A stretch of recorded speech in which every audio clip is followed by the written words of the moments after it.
Hopefully everybody got that notification. We will be recording and posting this to the Washington Tree Farm website. Just to make sure, everybody go ahead and click on the chat box on the bottom.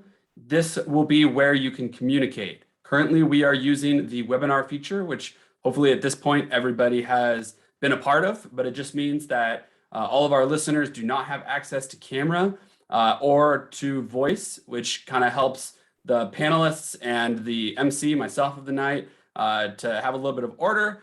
But go ahead and place any of your comments or chats or thoughts or just really anything you want to put in there, obviously keeping it clean and family friendly, into the chat box, and we will be interacting and answering comments on there.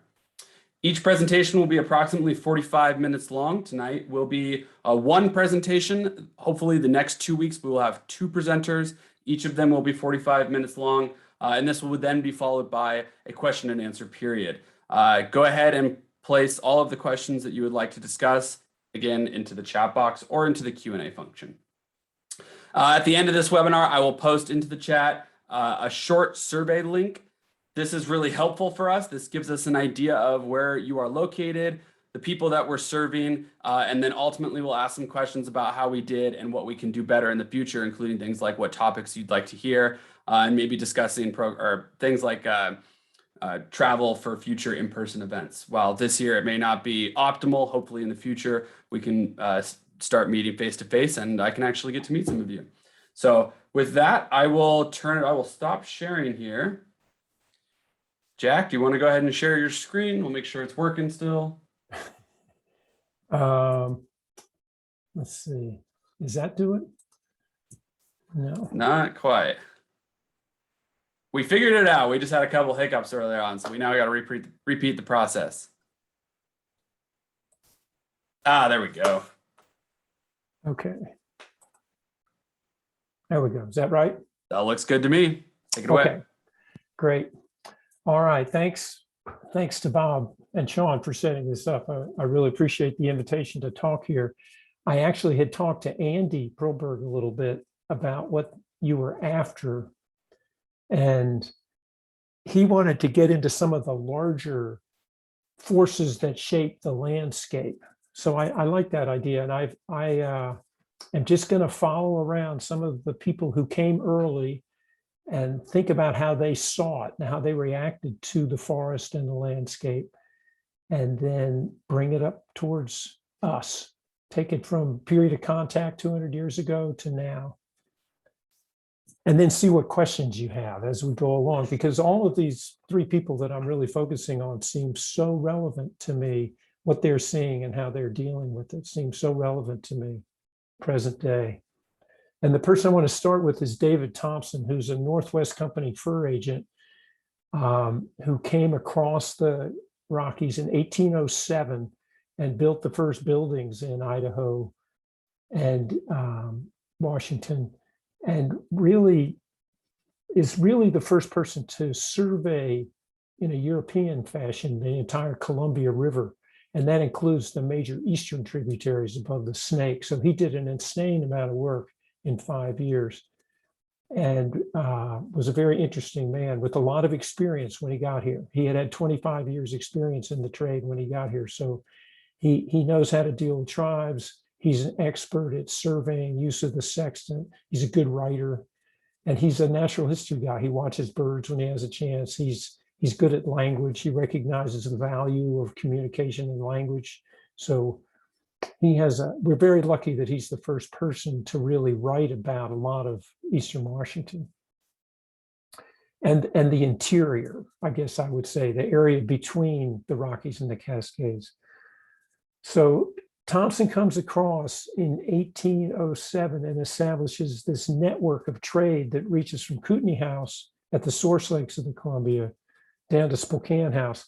And geologically, it's just so simple what he did that's all I really want to talk about with him. Is if you look at the right side of the map, there's the Kootenai River flowing south from just below Kootenai House, and there's the Columbia River flowing north, and they are in the Rocky Mountain Trench, which is this major geologic fault that holds a river. And then if you move over a little bit to the Kootenai River going up to Kootenai Lake, that's the Purcell Trench, which is another terrain docking onto the primordial edge of the edge of the primordial continent. And those are the two major forces that allowed Thompson to move around in the way that he was directed by the tribes, initially the Kootenai tribe for sure. They steered him around these two trenches, and they told him a story that is a pretty well-known story where they described a circle. The river is a circle, and there's a big monster in it, and it goes around and around and eats everybody up, and nothing can live there. And this hero in Kootenai culture finally takes care of him by letting the monster swallow him and then cutting his organs out and throwing them into landmarks. And if you look at the Columbia and the Kootenai and think of glaciers moving down and coming up and see how they're flowing north and south, it makes perfect sense that that's the way you would perceive how it works. And then that would give you a very clear idea of how to move around in the landscape. David Thompson's often represented in history books as being lost when he gets across the Rockies. That's not true at all. He already had known Kootenai people for 7 years when he came across. They had invited him for political reasons to come start a trade house. They explained to him that when he came across that pass, Blaeberry River route, House Pass route, that he should go upstream on the Columbia to the source lakes, and that's where they would meet him. And that's where they did. And then he should go downstream on the Kootenai River to get to some important elders. And again, that's just the Rocky Mountain Trench. He's just traveling in it. Here's the first artist to really paint a picture of where Thompson established Kootenai House in the Valley of the Columbia. And you can see, this is Henry James Warren, 1845. You can see that valley just cutting straight north between two amazing mountain ridges. It's just astonishing that it can even happen between the Purcells, the Bugaboos, and the Rocky Mountains proper. And that's the travel route. I mean, you can't travel anywhere else. This is not rocket science. The Kootenai have trails across them that they invite Thompson to walk on. He's having no part of them. He's staying low with canoes so he can carry his goods. Now, he's a map maker, a brilliant cartographer. And so this is the map he made of that map that I just showed you. There's no reason to look at it closely. You can see everything you need to know just by looking at what is called the bicycle chain method of making mountains, the caterpillar method of making mountains. They look like bicycle chains. And you can see Mount Nelson, that's where Kootenai House is, just below there. And following north is the Columbia, following south is the Kootenai. And then if you go over one bump, McGillivray's Lake is Kootenai Lake, and that corridor between the caterpillars is the Purcell Trench. That's where he's going to work for the first 2.5 years that he's across the mountains. That's all he knows.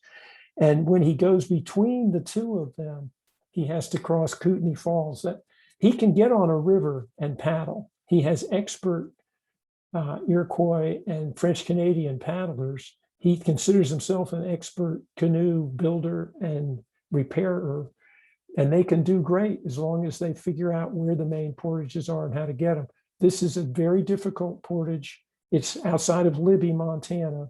It has a really interesting forest all around it that he, during the portage, he takes note of. He sees larch trees that are so big, he wants to make masts for the Royal Navy out of them. He's really starting to absorb the country and getting out of the river and into the countryside on a portage like this is what allows him to do it. Here's another painting of the area around Bonner's Ferry. This is James Madison Alden, who's a young American painting with the International Boundary Survey in 1860. Alden shows this lake with a Kootenai canoe on it called Paddler's Lake that you can still see as a little puddle on the golf course south of Bonner's Ferry. And there's the Purcell Trench running north. Again, if you're looking at it, it's just a straight shot. You can't go anywhere else. If you're paddling in it or trying to make time, this is what an unchannelized river looks like, which we don't have very many of in the West anymore. It's all over the place. There's a variety of trees depending on very slight changes in elevation down in the marshlands. And it's utterly fascinating. The courses change from year to year, depending on the snow melt and how much precipitation and what the beaver are up to. There's all kinds of things going on here. And this painting is really one of the few paintings we have of a wetland in a river that's a typical oxbow river. Thompson paints the oxbows in a way that you can still travel, except they've channelized the river.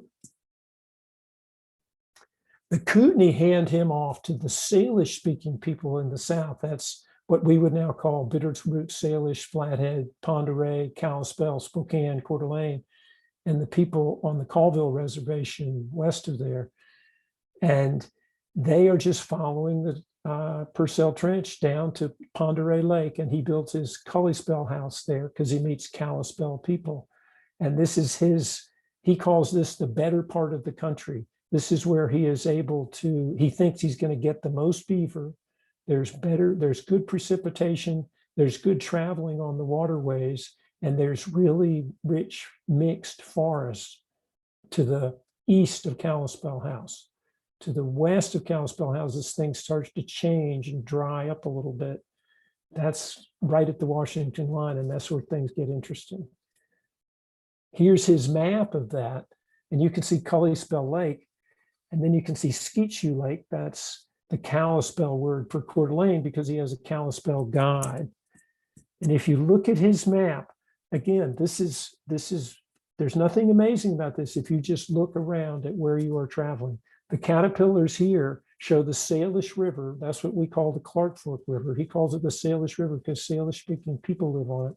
And the bicycle chains define the limits of Glacial Lake Missoula, which is the major recent geologic force that shapes the landscape all over western Montana, northern Idaho, and eastern Washington. That is exactly the shape of it because he's showing the caterpillars show the divides and how the water flows. And an ice dam, an ice lobe came down the Purcell Trench, formed at the mouth of the Clark Fork there and on Kalispell Lake, Lake Pend Oreille, and then backed the water up all the way to the Bitterroot, all the way up to Flathead Lake. And Thompson's map just shows it.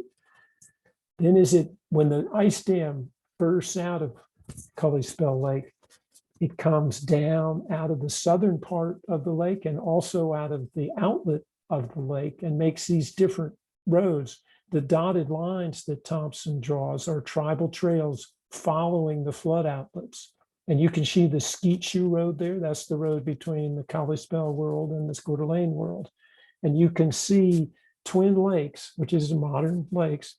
The Great Flood deposited about 300 feet of gravel there, so that instead of having a creek coming out of it that goes to the Spokane River, the water disappears. And this map of Thompson's is a map that goes from Hudson's Bay to the Pacific Ocean. It stretches from 46 degrees to 60 degrees. It's in 10 sheets. And he is willing to pay enough attention to put that the water coming out of Twin Lakes disappears into the ground there. And in my mind, that is the first written notice of the Ice Age floods. It's clear now to us that they caused it and that the water was backed up and that it had this huge flood event. But then Thompson is just paying attention to what's around him and looking at what happens. There's some really big ponderosa pines in this gravel bar, basically, that is Rafton Prairie and the Hoodoo Prairie on this. But if you're a homesteader and try to grow grain there, the water goes into the gravel and you go broke. So a lot of the land in this Hoodoo Valley is owned by the state and the BLM because nobody could pay their taxes and they all went broke and went someplace else. That's the story of the West, is the flow of water, how it works. And Thompson is getting an inkling of it here. Here he comes to Spokane House, and you can see it's just this bee's nest of Indian trails, tribal trails.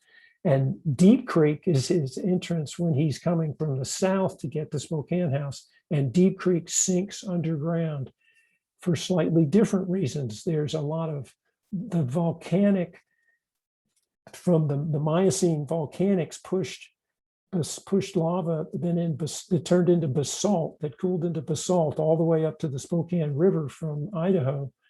And as it dried and as different layers of it came up, you got all these cracks where water can disappear. So here it's disappearing for a different reason, but the floods came and shaped it all out. And then they came out of that area and traveled south to the Snake River. And here's Thompson with the dotted line. That's going to be his trail, the tribal trail that follows south. And he sees some woods and plains. That's what he wants, is open woods and plains and wetlands so he can trap beaver. And these are ponderosa pine woods that he's naming there. We'll get back to those. Here's the whole Columbia River that he surveyed, and these major eastern forks, the Coeur d'Alene, Spokane rivers, the Pend d'Oreille, Flathead, Clark Fork system, the Kootenai system. He just laid them out on this map very accurately. And that's what allowed a lot of the later settlement by the fur traders. And then he spent 4 years doing that, and then built a canoe at Kettle Falls, where the tribes had advised that he put in. Kettle Falls about halfway up the Columbia, but he came to it from Spokane House and up the Colville River. Then he built a canoe and came all the way down to the Pacific in 10 days from Kettle Falls. So if he gets a line in the history books, it's usually for that run. And he's out 27 years in the fur trade making these kinds of maps and studying these kinds of landscape features and forests. But if you look at the Big Bend, where we know there are no trees, here's how he does it on his map. He leaves it blank because he's in the water going around it. He writes a very artfully sine waved line that says both sides of the Columbia are very bold, high, and rocky, and covered with short grasses, mostly bare of woods. He wants trees. He wants the lumber industry. He wants sources for the British Navy, timbers for the British Navy. And there are not any right here. But if you look to the right, where it says Palousses, that's the Palouse River and the Palouse people, and there's this dotted line. He goes down the Columbia around the Big Bend, but when he's going back, he takes a shortcut and trades for some horses with Palouse people and follows a flood channel from the Lake Missoula floods that is their trail that they guide him on back up to Spokane House. And that's the woods and plains that he wrote. When the American Army comes in 1858 to make war on the tribal people, they have an artist named Gustavus Sohan, and he hasn't seen any trees since the Dalles, basically. And he gets to this area, which is around Turnbull, south of Spokane, and he does a little watercolor and calls it Pine Forest. It's not much of a forest, but it is ponderosa starting to come back as you move north into the Spokane area.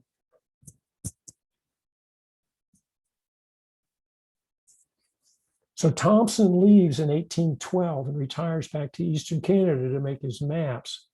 Many of the men who worked for him stayed on with the fur trade, first with the Northwest Company, and then the Hudson's Bay Company absorbed the Northwest.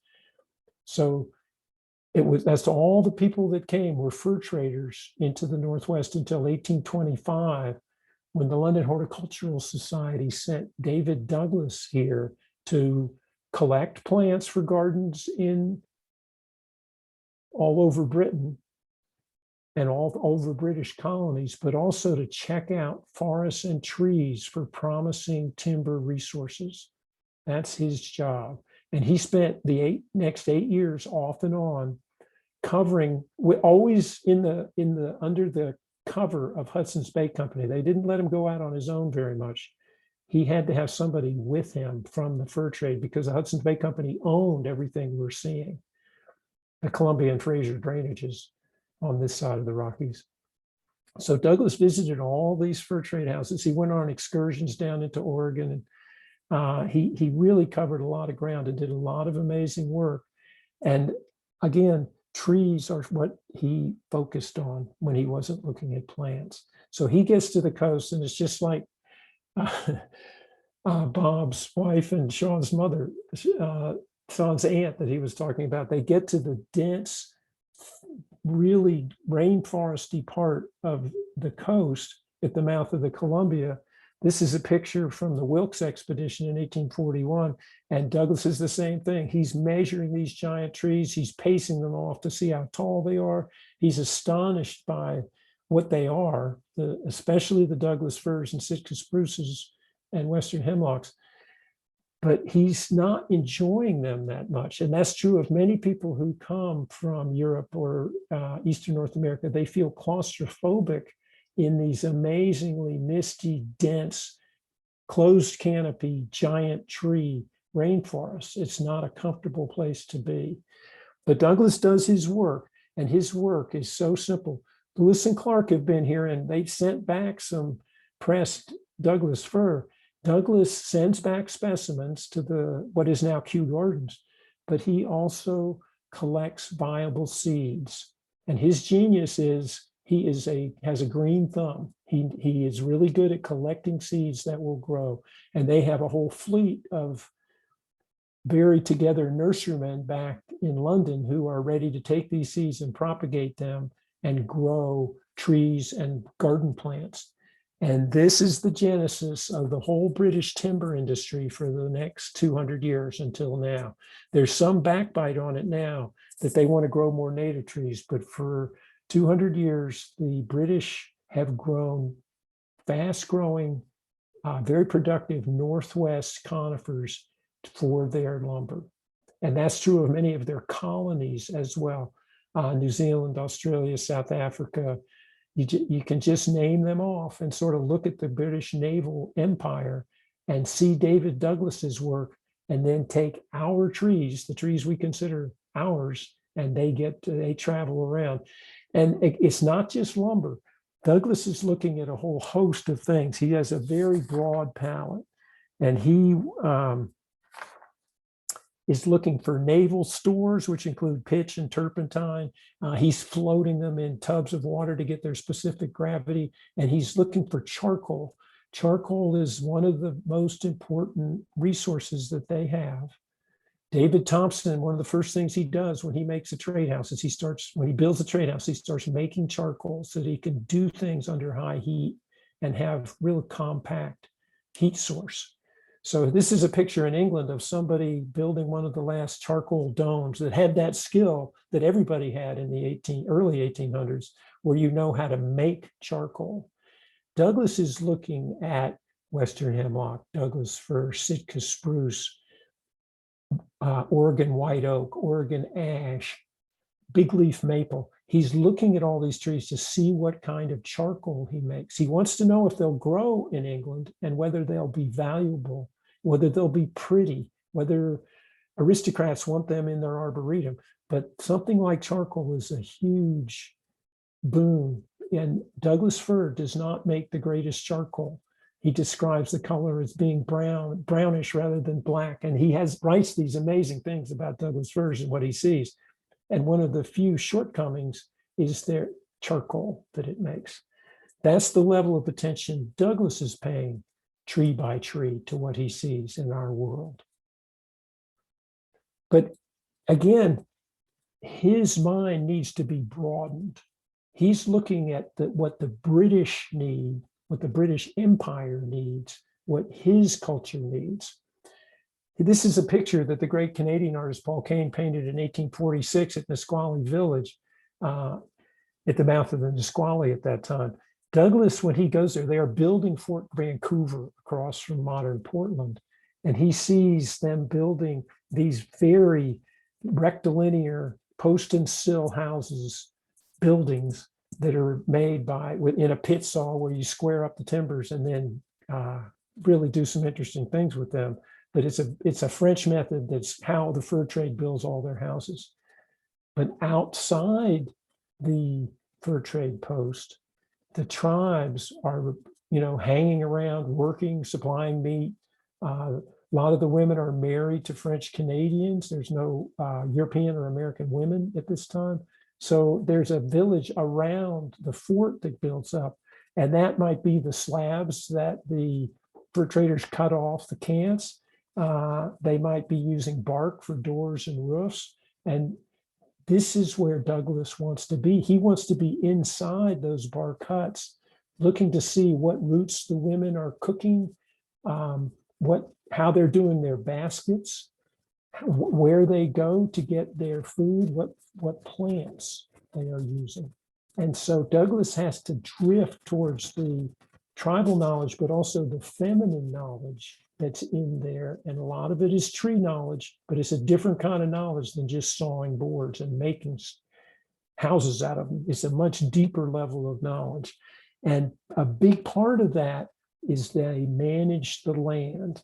And this is something that comes up and is very, very obscure to them. But the tribes are setting fires. This is the whole Puget Trough at that time is prairies with not very many Douglas firs, with clumps of white oak, Oregon white oak. Actually, Douglas is the one that named it, and he named it for a Hudson's Bay Company's governor, Nicholas Gary. So you see Gary's white oak. This is Paul Kane again painting one of the prairies above Fort Vancouver. Today, it would be covered with Douglas firs because white people didn't allow the tribes to burn after about 1850. Here it's open. You can see these clumps of trees and lines and rills of trees. You can see the Mima mounds that we have in Eastern Washington and Western Washington that are part of the scene. And that's what Douglas sees. But again, he is a plant guy and he is paying attention. He collects a little broom rape called Gray's broom rape. That was not seen until from the Douglas's time, until they started collecting, until they started doing controlled burns on the prairies again about 15 years ago. And then this plant came back because the seeds had been sitting there waiting for heat to germinate. This is a deer vetch that he collected, and he wrote about in his journal. He writes common on soils where wood has been destroyed by fire on the shores of the Columbia. Again, once they started doing controlled burns, this is one of the plants that comes back in big numbers. And Douglas doesn't have much schooling. He's not a scientist in any way. He is called a horticultural collector, but his job makes him pay attention to the landscape. And this is on the very fine micro details of what managed land looks like to achieve a certain look in your plot. No different than a tree farmer deciding to thin out this, take the grand firs out, leave these other species on so many centers, leave these plants to grow underneath them, take away these weeds that you don't like. It's the same kind of thing. The tribes are doing it with a lot of forethought, a big, long history of management, and something that shows for it.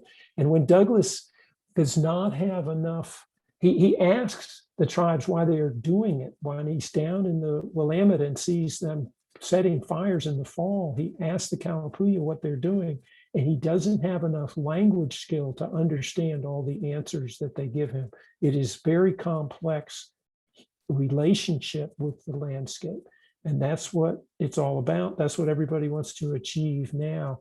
And that's what we have lost going through time. Douglas is, everything he sees, every little deer vetch he collects is telling us something about that if we can understand it, if we can receive it. In 1826, he goes upstream into the interior. And these are some of the tribes that he has to interact with when he is upstream. He gets very excited. It's spring. Again, he's not going to see many trees between the Dalles and Rock Island, where the Wenatchee River comes in. But then he's going to get back into really interesting, drier interior forest around Fort Okanagan and on into Spokane. They build Fort Colville that summer. It's a construction site, summer 1826. The person in charge is an Irish farmer named John Work, and Douglas has met him downstream, and John Work is collecting seeds for Douglas and explaining, Douglas has never seen a ponderosa pine, and John Work lets him know the value of this tree. And Douglas walks from Fort Colville, which is where Kettle Falls is, down to Spokane House, which is 9 miles south of the present city. And he says it's the most beautiful part of the Columbia that he has seen. He describes it as park-like. David Thompson made the same walk on the same tribal trail and said the same thing, because British people love parks. And this is what Sean was saying before the talk, is that open woodlands that you can see through and across the slopes. There's just something very attractive about it, where you get big trees. And this is a managed landscapes. This is tribal people setting fires on a 10 to 15 year interval over hundreds of years. These are Western David Thompson describes ponderosas 12 to 18 feet in circumference, not gigantic trees, but really nice big trees like this. This is a photo taken by Aishel Curtis in 1919 near Spokane House, and they still run burns around the state park there, around the Spokane House Interpretive Center, and there's still landscape open pines that look just like this. It's kind of amazing, but you have to keep it up, and if you stop, it gets very complicated. And the people who try to burn and reestablish those prairies in the Puget Trough, they describe all kinds of complications that are hard to keep up. It's hard. You have to keep that interval going in order to create a managed landscape. Any tree farmer can tell you that. You can't start your project and then stop. Once you're in it, you're in it. And you have to look at the little details of it. And here's Douglas looking at the little details. This is him sending a mistletoe that is on the ponderosa's back to William Jackson Hooker, who's a great artist and his boss, the first director of Kew Gardens. And here's Hooker's drawing of this mistletoe. Douglas writes in a letter, he sees so much of it on certain areas that he's worried it's going to damage, hurt the productivity of the ponderosa pines. And you can still get into areas now where you see a lot of dwarf mistletoe. It comes and goes, right? You get into extreme weather, such as we have had this summer, and the balance, whatever balance is achieved, gets thrown out of whack. And you'll see more of it in some places, less of it in some places. Some detrimental things thrive, like blue tongue on deer. Some go away. So again, every little thing that Douglas is telling us, every little plant specimen he has, every note on one of those plant specimens saying comes up after burns, that's telling us something that we need to absorb today and use as we go through our own extreme changes that we're going to be seeing the rest of our lives. We have to adjust. We're in the middle of it now, and people are just beginning to understand that this isn't something that's coming. This is something that is here. How have people in the past dealt with it? 4,000 years ago, there were tribes in Eastern Washington, Priest Lake, there was sagebrush at Priest Lake, and the tribes were dealing with it. They adjusted, but they were very nimble in their adjustments. So here's a tree that Douglas sees, Western white pine. He's all about pine trees. I mean, he sees these ponderosas, and they're so amazing. The tribes are doing so many things with them. They are eating the nuts, the seeds from the cones. They are peeling the bark to get cambium for a sweet treat. They're taking the gum and using one kind of it to gum up their boats, where they're to use as pitch in the boats. They're using other kinds from wounds in the tree as medicine to put on a burn. He just is. There's so much going on with this tree. Then he comes to Western white pine, and it's the same thing. The tribes are gathering the nuts, roasting the cones over the fire. So they open them up over the embers and roasting those. So they have good pine nuts, but they're also, this is the source of these canoes, like the one we saw at Paddler's Lake south of Bonner's Ferry that the Kootenai were making. That's a white pine, one kind of white pine bark canoe. This is a Kalispel one made by a Kalispel elder named Massaslaw in 1905. It's in the museum in Spokane, and I'm pretty sure would still float. So it's framed with Douglas maple, birch bark, and birch, and then some cedar. It has cedar forsyths, and then it's wrapped with a single piece of Western white pine bark.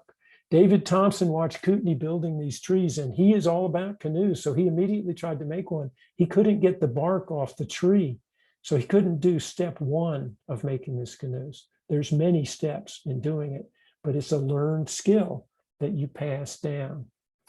The ponderosa pine come any place that you see black on this particular boat, that's them pitching up an open seam.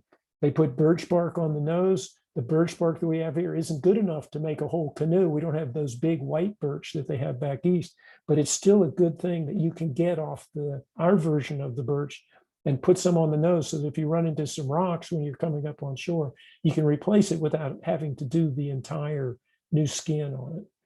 This is, again, these kinds of canoes just totally got away with both Thompson and Douglas for their engineering. And it's all tree-based. It's all tree-based. And it goes deep. They're all lashed together with chokecherry bark, which again might be seen as a feminine skill or knowledge, where you strip it off, you soak it, you know how to make it and use it just at the right time. There's all this preparation that goes into it before you can use it. But on Massaslow's canoe here, every little lacing along the frame and the gunnels and the nose is chokecherry bark. And he was such an efficient knotter. And the 4 people who helped him, he had 4 assistants. This canoe is over 100 years old, and I don't think you could get a knife blade under some of these chokecherry knots here, some of the ties. It's amazing work, and it's long-lasting work. So that's, that's just a little look at Douglas. So then we move forward. Things start changing rapidly in the 1840s when the Boundary Treaty is signed in 1846, which Thompson was still alive for, and just was so angry that the Brits gave Eastern Washington away. He thought it should belong to Britain because he had done all of the things you do by the rules of imperialism to claim land. In the 1850s and 60s, the US started to take control of this area. The boundary survey is not till 1860. Then there's tribal unrest. So there's not any real settlers coming to places until the 1870s and really the 80s, because think of the Nez Perce War in the 70s. So it's really the 80s when things start going. And here's a guy who's a Swedish immigrant who went by himself as a teenager to Iowa and then came out west with the railroad in 1883, named John Lieberg. He went from Iowa to Mankato, Minnesota, got a job with the Northern Pacific, and they finished their tracks west in 1883. And he was always a plant lover. There's plant collections at the American Museum of Natural History in Washington, D.C., that he collected on the slopes of Mount Rainier in 1883 when he's going back and forth with the Northern Pacific. But I guess I'm much more interested in the fact that his job was a tree planter. He always loved plants and trees and forests.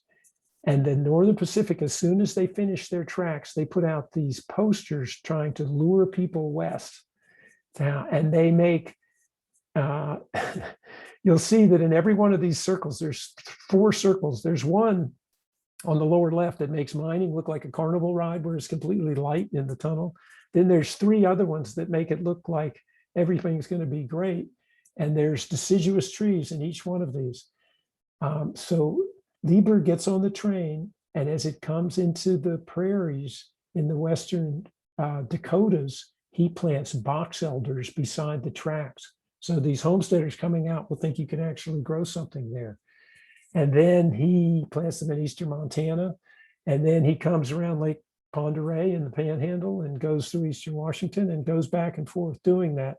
But when he comes through the Panhandle, he gets obsessed with Lake Pend Oreille. Again, that's where Thompson built built an important trade house, because there's tribal activity there, because the tribes are attracted to it too. Lieberg's attracted mostly because there's gold strikes in the Panhandle just as he comes out. And he wants to be a prospector and make money so he can do something, just fool around with plants and mosses the rest of his life.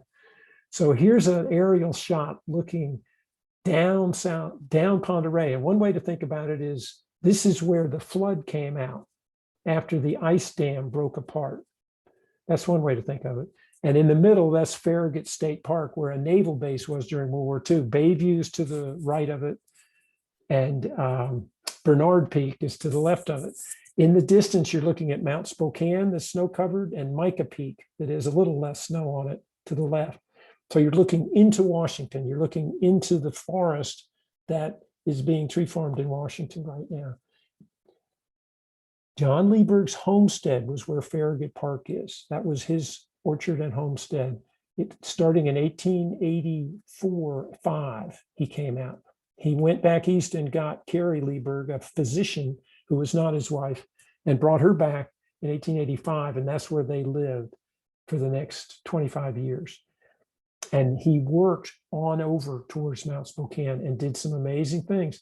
And while he was setting up his homestead, he learned. If you look at Bayview, that was an important Kalispel winter camp, even while Lieberg was there. And he witnesses tribal people setting fires, because they've been managing the land, setting fires for hundreds and thousands of years, right? And he witnesses them driving deer down into the lake as a way to get their winter meat. And here's a picture from Nicholas Point in 1842 of two of those things happening at once in the Coeur d'Alene country, where they set a fire and it drives the deer down. The fire gets away a little bit and is threatening some things. This is a great picture by a European who is scared of fire, just like we are today, terrified of fire. The tribes do not look at fire like this at all. And when they're doing if they're doing a deer drive and fire is employed, it's probably not going to burn down their village, although sometimes fire does get away, but they are much more comfortable with it. And the way that they deal with their forests and the way that fire then and the way that fire deals with our forests now, that's Lieberg is sitting on the edge of all that. That's why he's so interesting. So he sees tribal people doing this. He is slow, just like Douglas was.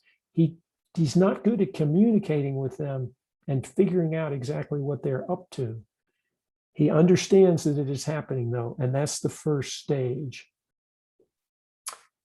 So he works his homestead for a decade, going broke as a prospector and a homesteader, just like everybody else, most other people in North Idaho. And he's looking for work, and he knows he's good at plants. And he gets a job with the U.S. Department of Agriculture doing a plant survey that is really, to me, the first ecological survey in Eastern Washington. And he is charged with going from Spokane to Stevens Pass, with collecting as many different plants as he can, with seeing what trees are growing and where the limits of the trees are, because nobody knows, how the homesteaders are doing, whether anybody's making any money growing stuff out in this unknown. It's just called the Great Columbia Basin. It hasn't been looked at yet in a very scientific way. Again, Lieberg quit school when he was 14 and came to the New World. We have no evidence that he had any more schooling, but he is really good at looking at the landscape and paying attention to it. And some people in Washington figured that out. And it is called the Sandberg-Lieberg expedition because there's a Dr. Sandberg that's the boss. Lieberg's in charge of the farm wagon and taking care of the animals, but Sandberg got a bad leg and Lieberg ended up doing everything, including keeping the journal. And it's really the Lieberg expedition in my mind. And he goes to all these places and tells us what our world of Eastern Washington looked like as far as forests go in the turn of the previous century. So he starts on Hangman Creek, and he sets up camp 8 miles from the mouth of Hangman Creek, just south of Spokane. And he already sees a bunch of sawmills that were set up to cut ponderosa pine that built many of the early buildings in Spokane. They are already shut down because they've cut most pines in that area. That's where he starts. Then he moves along the flood channels, just like David Thompson did. This is Rock Lake, which is a major flood channel. He takes a visit to there, and he sees what he describes as this. First of all, he says it's the last outpost of dense forest in North Idaho. They're petering out here. There's still saw logs in there, but they're petering out. But he also sees that it's a flood feature. He also sees that some kind of catastrophic flood has gone through here and created this landscape. 1893, this is 25 or 30 years before Harlan Bretz really got cooking on his ice age flood theory. And he is a scientist who runs the numbers on it and proves it. But Lieberg is feeling the effects of the catastrophic flood as he moves across eastern Washington.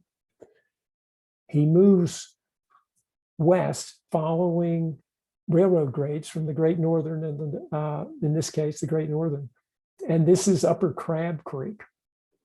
And it's a place you can still go to. That highway is the highway from Ritzville to Harrington. And this is a ranch. And at this ranch, there's a tree claim. And in his journal, he writes, attempts at tree planting were observed in a number of places on tree claims. The variety planted in all cases proved to be box elder. Evidently, this tree is unsuitable for culture in these open plains. So this is kind of hilarious to those of us who try to grow stuff or who have tried to grow a tree. And he describes this pitiful several acres where they've planted some box elder sprouts and they've all grown up to 2 feet and then died. But again, if you have water, you can grow things. There's a lack of water here. This is a place called Seven Springs. It's a ranch. It's still called Seven Springs. There's water here, but they can't transport it far enough to get trees growing.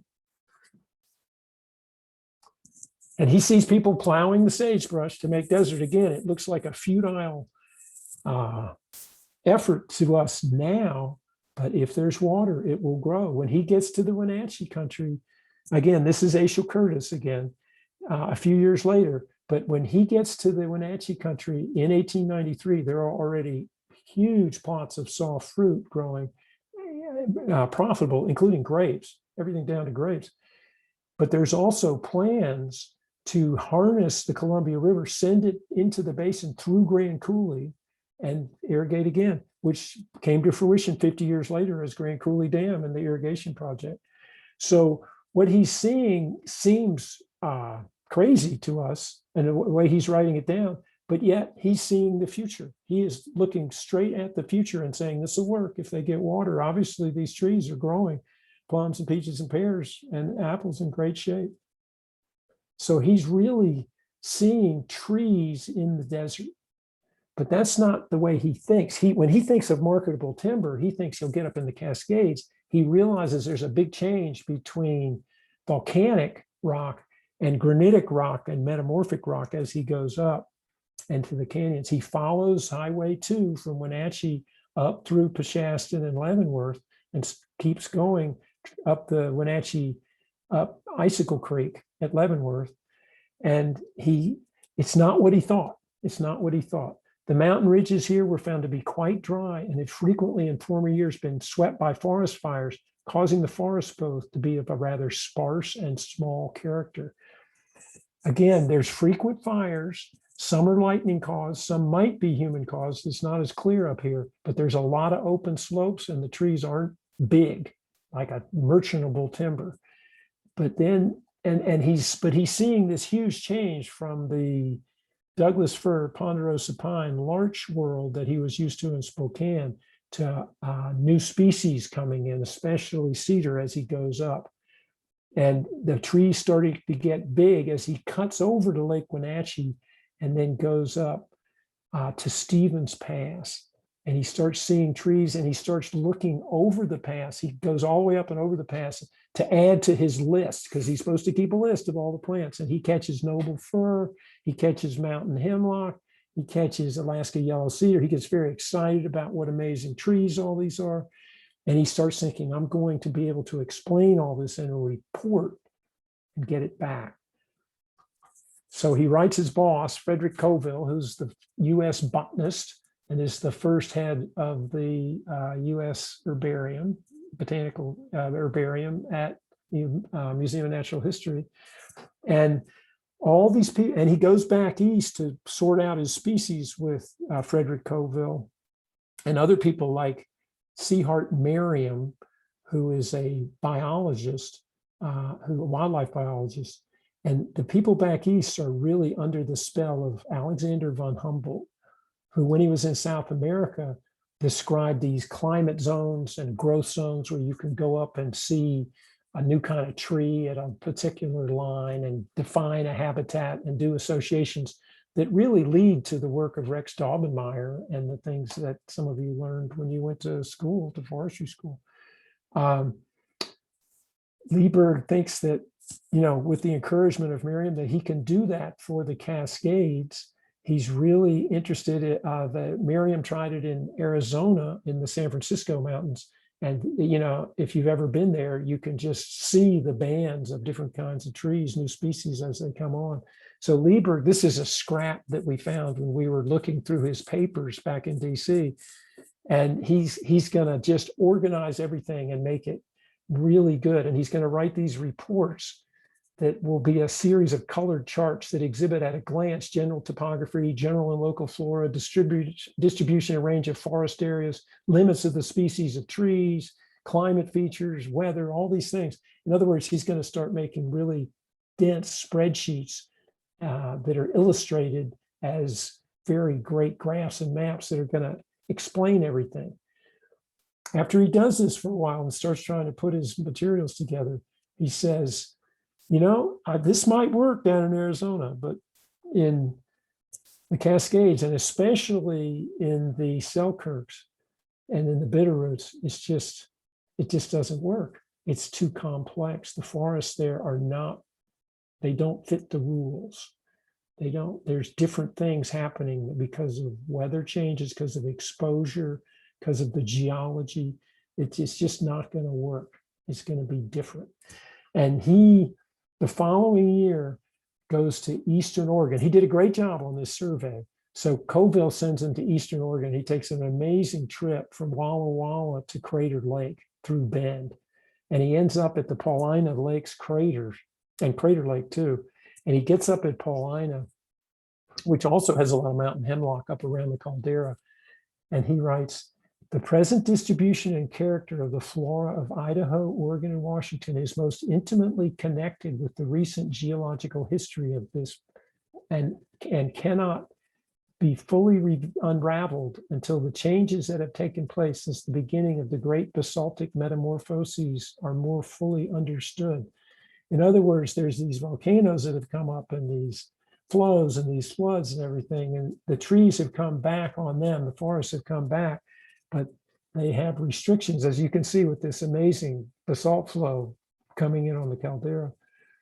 And he is way ahead of his time in saying we have to think about all these things before we can start attacking it, and until we can start utilizing it as a timber resource. We have to know what we're doing. And to do that, we have to be careful and pay attention. So the next year, Coville assigns him to do a timber survey.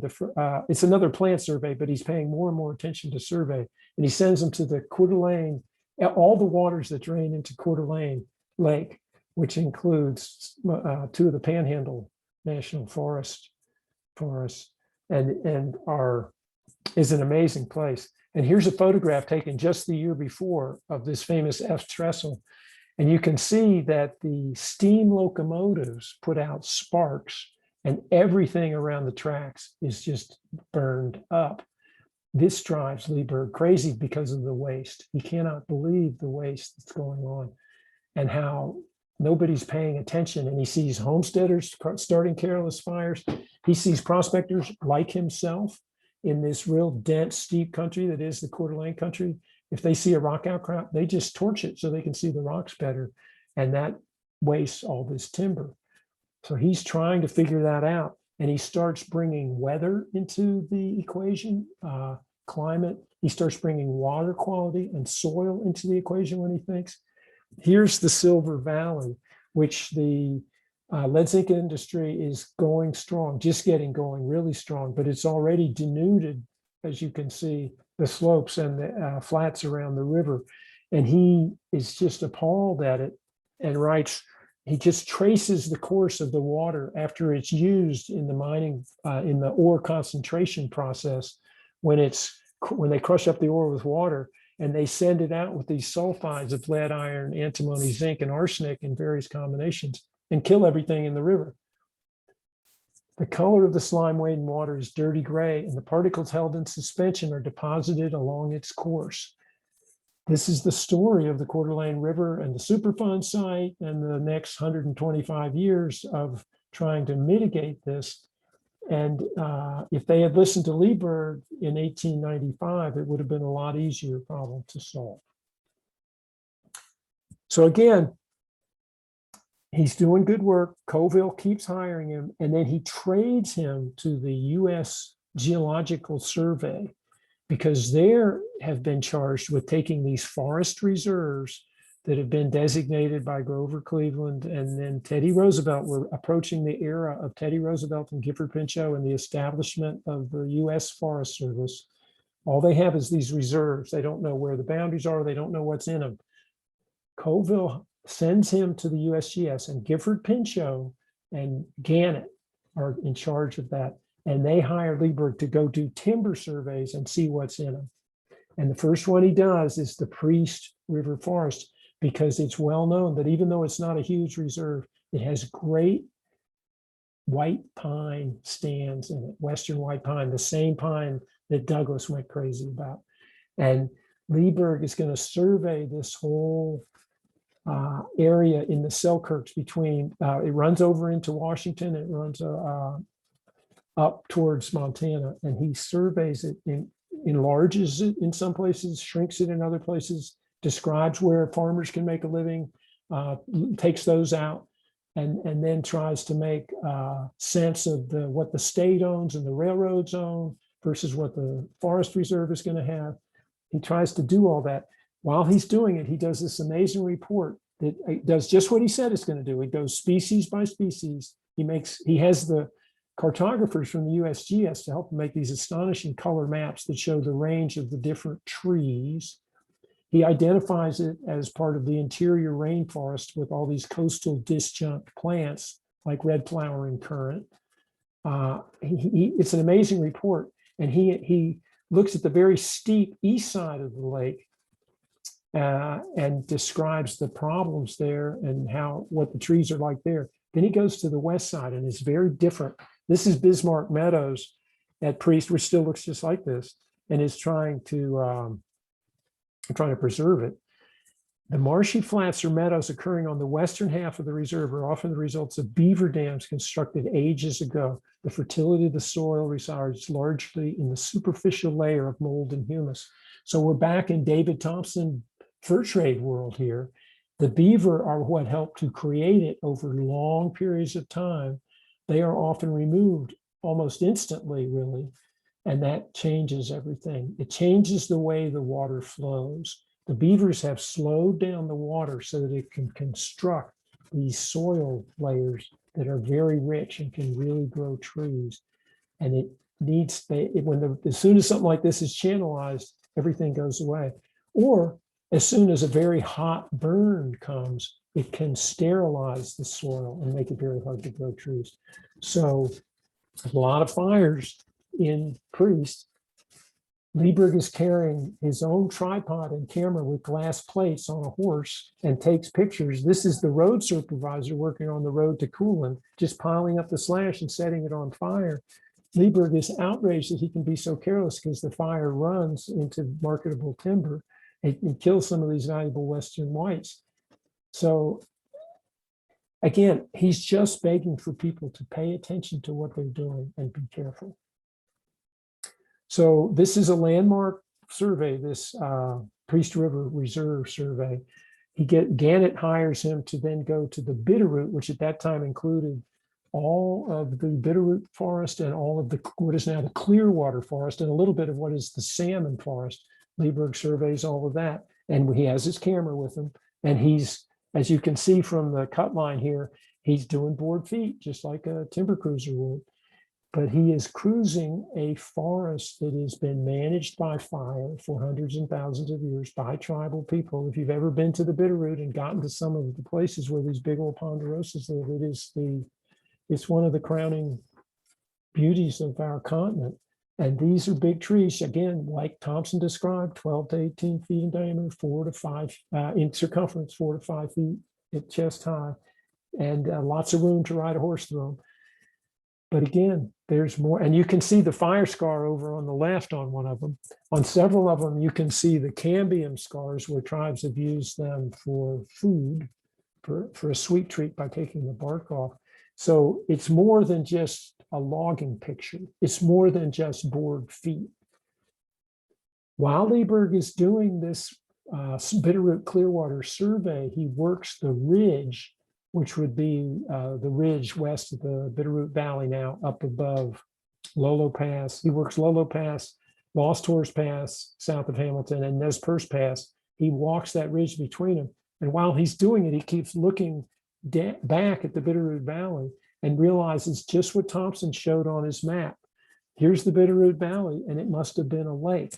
And that lake must have been caused by an ice dam where his homestead is at Lake Pend Oreille. And it backed up all this water. Here's the ice lobe coming down the Purcell Trench and backing up the water. And then after it explodes, here's all these paths that he and Thompson and Douglas took through Eastern Washington. So Lieberg represents the beginning of the real explanations of how our landscape works today. And he's, again, far ahead of his time in that he can he's an old school guy. He's no different than Thompson's Douglas as far as his education goes, but he has enough weight behind him with the USGS and the herbarium to start making these scientific ideas about it. And again, the people back east love it, and they send him. There's all these forest reserves in the West, and there's some very talented people that surveyed them. But whenever it was a really important one, they sent John Lieberg there. They sent him to all the reserves up around Los Angeles. They sent him to all the ones in the gold country that are burning now. They sent him to the Siskiyous and those rich forests around between Crater Lake and Western Oregon and the Rogue River country. And then when it was time to do the San Francisco Mountains, where Miriam had cut his teeth, where he met John Muir, where Aldo Leopold was the first ranger after it became a national forest. John Lieberg's the guy that did the forest report for that before it became a part of the national forest system. And he always got local knowledge to help. He's always saying how you got to rely on local knowledge to do this. The reports become more and more timber cruises because he's so busy, but they are also kind of amazing in that he changes his outlook and his methods. He's going to sawmills and looking at his fire history of different forests and the fire scars that he sees on the butt ends at sawmills. He's looking at these intervals. He realizes that the West, especially the northern part, that the fire intervals were a certain amount of time apart. And then as soon as John Mullen built the Mullen Road, they start to speed up in 1858. And then as soon as the railroad shows up with him on it in 1883, they speed up even more. And that is the story of our culture, really. We just keep speeding things up. And that makes it harder to pay attention and to keep track of what is happening.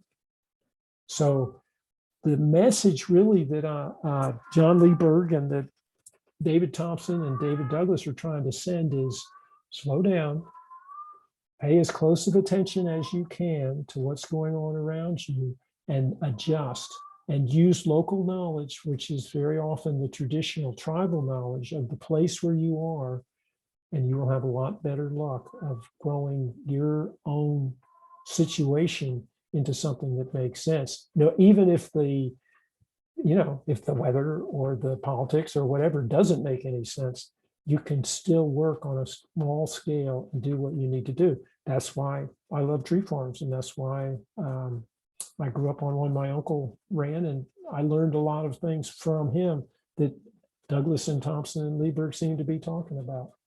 So many thanks for inviting me to come say this. And I will certainly take any questions that you have.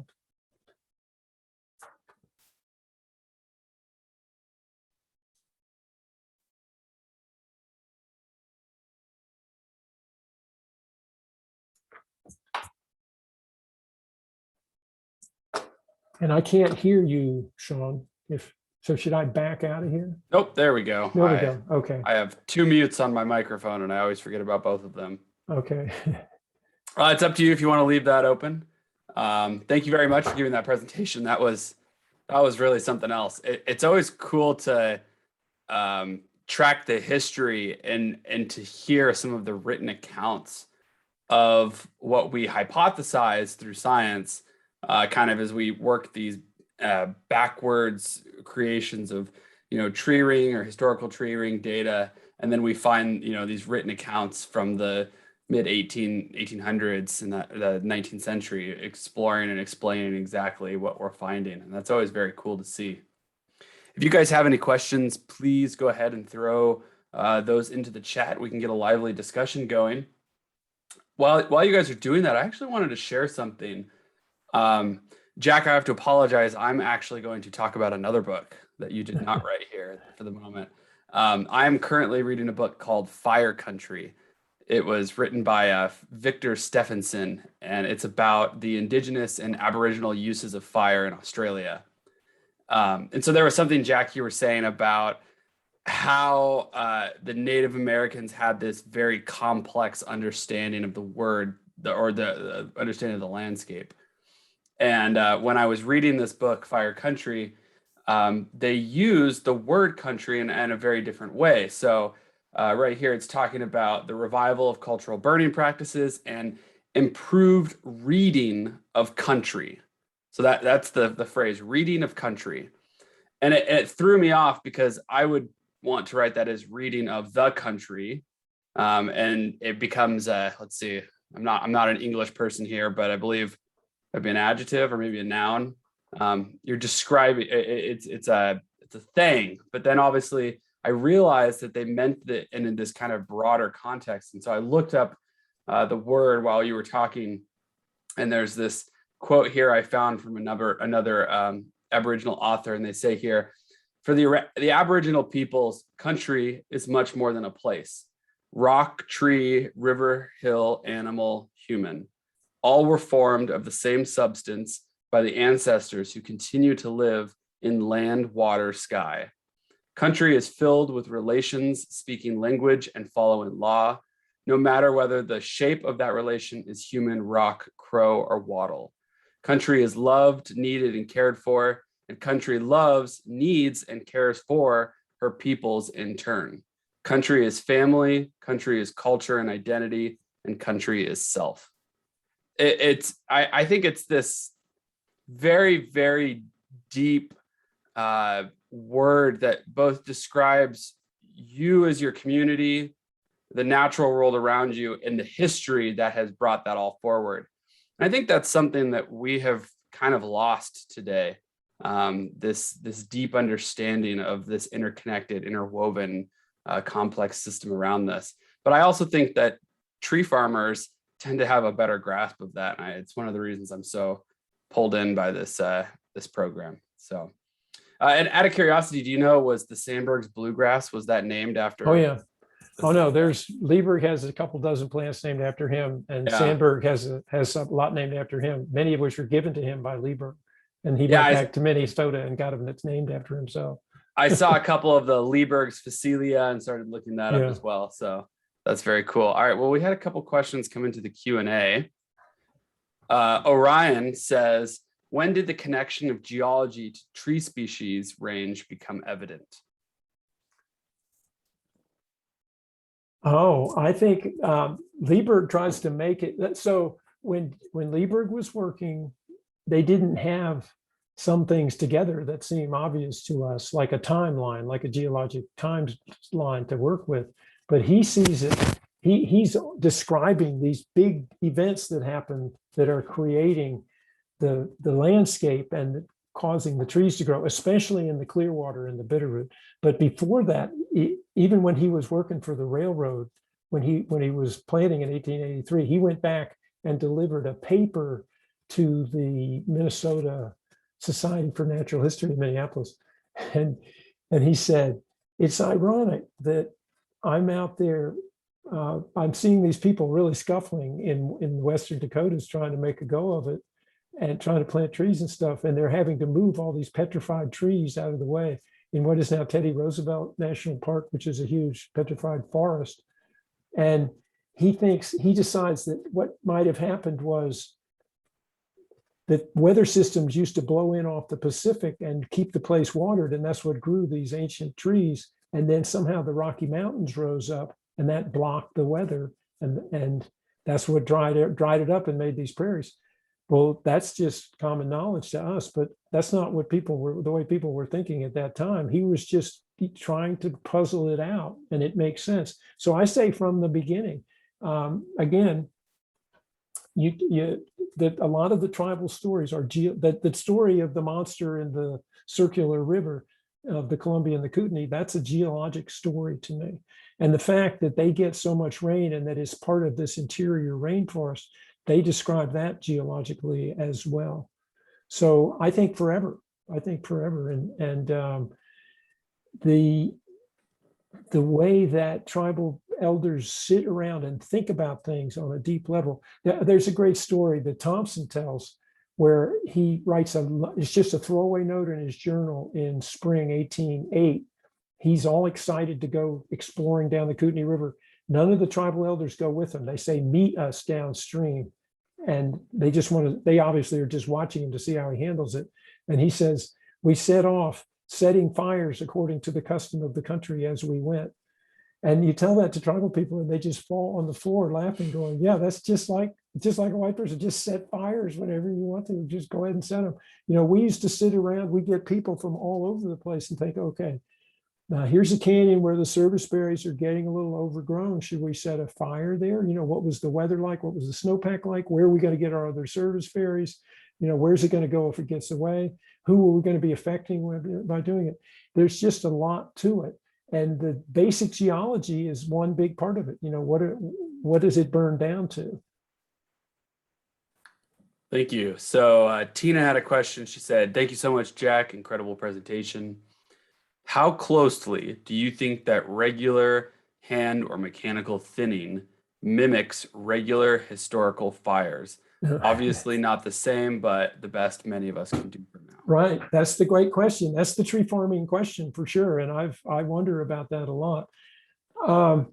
They did at the bluff below my house, they got a grant and for a Firewise grant and thinned out some real dog hair stands of ponderosa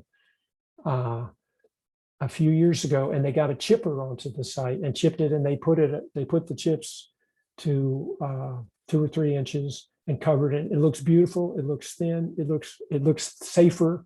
It looks amazing. The trees that are left looks like they could grow.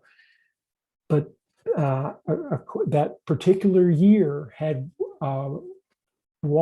precipitation at exactly the right time to germinate a lot of the seeds that were on the ground. And now when you go back through there are millions of seedlings that are 6 inches tall. And so the question is, thinning's great, but it's just like we were talking about earlier. You can't just thin and stop. Somebody's either going to have to go through there with a weed eater or a low fire would take them all out, no problem, but it's not a place where you can set a low fire now. So I would say thinning can be good as long as you don't compact the soil, with your equipment, and you're careful at it and you keep doing it. You keep out there so that it can't grow back as dog hair. And when Liebert talks about being aware of the temperature of the fire and the way it can sterilize the soil and what comes back, he talks about lodgepole pine and Doug fir specifically coming back as dog hair, and he doesn't see. They're just setting it up for another catastrophic burn. And I said, I don't think we're going to get out of this cycle for generations or maybe longer. And here we are 125 years later, and that's the cycle that we're in a lot of the American West. So again, tree farmers do it a little patch at a time. It makes sense, and it obviously works. I really wish we had Guy Gifford or somebody here or a forester here so that we could get deeper into the differences between burns and thinning. But that's a whole night's talk, I think. That's a whole long subject that I happen to be interested in it right now and want to know more about it. Well, hopefully, I know next week we're going to hopefully have somebody from the Forest Service talking on salvage logging. Yeah, there you go. That's post fire management. It's a little bit different, but I think there'll be some parallels. So we can talk a little bit about that. I'm sure that would be a wonderful time to pose that question. One thing I just would like to jump in and say, a part of my master's work was actually looking at historical forests and how do we recreate those using mechanical harvesting. And so we can get pretty good at the spacing and the arrangement of trees. The biggest thing that we're missing today are the sizes of the trees. We don't have as many big trees on the landscape. And we say big, we mean 30-inch trees. I mean, these really, really big, large, fire-resistant species that are present on the landscape. Because, you know, as Jack was saying earlier in the presentation in the 1900s, I mean, these were really optimal trees to take out of the landscape when it came to building these early homestead buildings. And so we decimated them from the landscape. And if you think about the natural distribution of ponderosa pine, they are always tied to where humans found themselves distributing as well, because these were commonly low or semi-low elevational areas with rather mild terrain, so very easy to get in and harvest them. And they were, you know, tied to areas that they could harvest and cut them. As Jack said, around the areas where they had the mills, you would no longer find the trees. So that's, if you want to promote the historical forests that had fire burning, one of the biggest things that you need to promote are big trees. So we had one more question from Max Stewart. Max says, you mentioned sagebrush growing in Priest Lake area around 3,000 years ago. What is the evidence for that? And what do we know about how that climate change happened? So that's another evening talk. They did pollen, you know, they did core samples of pollen. And I think I said 4,000, but I'm looking back. I think that's the right date though. Stella Leopold did a lot of work on it, and somebody from WSU did a lot of work on it. I could go down and look at my papers, and if this is John and Carol, I'll talk to them about them next week. I'll dig it out before next week. But there's been, since the glacier receded, there's been a lot of real dynamic change, and there's been some hot and dry periods that were really hot and dry. And you know, what we think of as Priest Lake giant trees, those big cedars, the Roosevelt cedars up on the Washington line, they, you know, it only takes a few hundred years to grow one of them. So there's a lot of changes that have taken place since the glaciers that we can go to school on, because people were living here during those times. And that's, archaeology makes that really clear. And people were adapting to different climates as they went. And sometimes it was severe. So I would like to see, I'll go dig that paper out. Yeah, there's another paper that I'm trying to dig up too. And it was another pollen study that was looking at the Pend County. And they found that post-glacial, about 3,500 years ago, there was a dominance of Western hemlock actually through the site as these kind of wet cooling period came out. And as climates become warmer, warm air actually releases water, precipitation from the atmosphere. So while you think glaciers, like that, all that melting and water is there, but actually it's cycling more efficiently as well. And so those wet systems and wet climates ultimately drove, and Jackie said earlier, these kind of interior coastal forests, which were described a long time ago because they are remnants of these glacial retreats.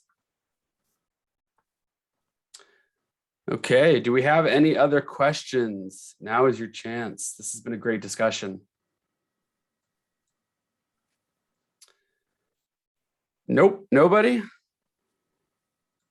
All right, well, I will leave it at that then. And I will say thank you very much, Jack, for coming out and speaking today. We always enjoy having you and the perspective that you bring to natural history and forest management. I personally thought it was really cool to hear about the train fires. It's just another example of human-caused fires that you don't think about over 100 years ago. So a lot of thank yous coming in. Thank you for Mary Schlier. And Bob says, super presentation. Thank you so much. For anyone that is still with us, I will go ahead and share the link. I'm going to go ahead and end the presentation. Let's see. And I will share the link for, if I can find it here. Maybe I cannot find it. Give me one moment. The post-webinar Oh, it's here somewhere. I've got too many windows. I apologize, everybody. There we go. So if you could go ahead and please fill out this first webinar comment survey, that would be greatly appreciated. We would love to hear from you about this presentation and future presentations. Again, we will have our next event next Thursday, starting at the same time. We will have 2 speakers for that event, and Liz will be announcing those speakers shortly, probably by the end of this week or beginning of next week. So with that, I will say thank you. I will leave this open for a little bit so everyone has a chance to get in. Linda, the questionnaire is in the chat box, which is not the Q&A, but I will go ahead and type it as a response to you as well. And thank you very much.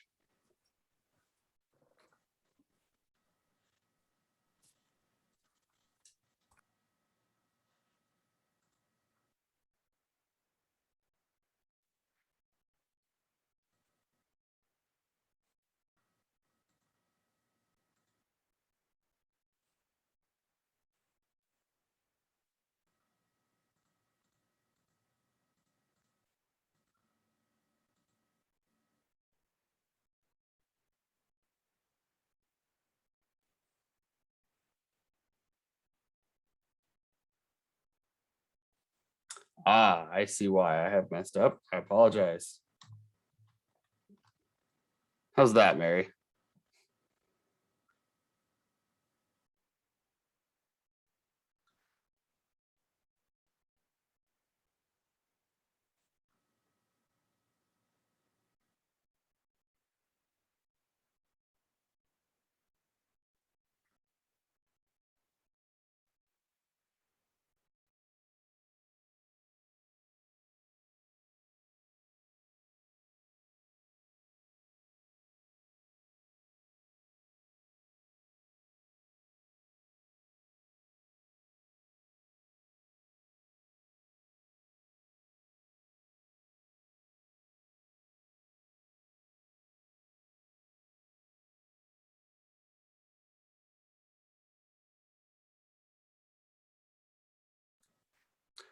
Hopefully everybody has a chance to get the link out of the chat box. I had it set to hosts only in the chat, so I think I've switched that over.